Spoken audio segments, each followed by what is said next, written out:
هشام ابن عبد الملک، هشام ابن عبد الملک طالبانو د مکې مکرمې امیرو، مکې مکرمې ته راغی او پوښتنه یې وکړه چې په مکه کې کوم صحابي ژوندی ده؟ چا ورته ویل صحابه ټول وفات. وی تابعینو کې څوک ژوندی ده؟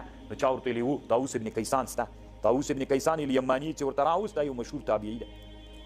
طالبانو علماو ته ګورئ الله پاک د حق ویلو دپاره دومره جرأت ورکړي.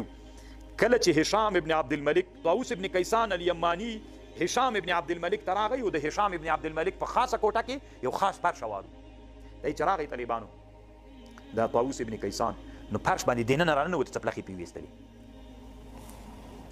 بیا سلام داسې ورته وکړو السلام علیک یا هشام ابن عبد الملک.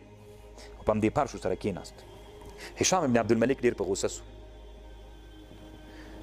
هغه به چې بیا چې خبر نورم غوسه ورتله همداسې هغه ورته ویلې د طاووس ابن کیسان ورته ویلې هشام ابن عبد الملک ته وی ولې په غوسه یې؟ غوسه ولې کوې؟ ده ورته ویلې وی تا ولې د ما په فرش باندې څپلۍ ویستلې؟ د ما بېعزتي دې وکړې.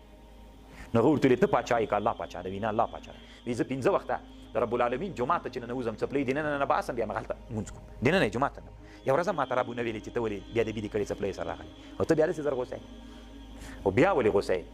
وی تا ولې ما ته امیر المؤمنین ونه ویلې؟ ما ته وایي هشام ابن عبد الملک السلام علیکم هشام ابن عبد الملک ما ته امیر المؤمنین ولې؟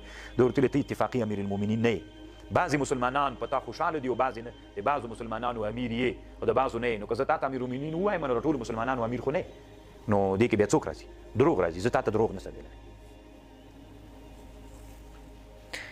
او بل دا ده چې انبیاو علیهم السلام ته الله په قرآن کې نومونه یا موسی یا عیسی یا محمد الله داسې ورته ویلي. ته ولې خوا به دی چې تا ته مې نوم یاد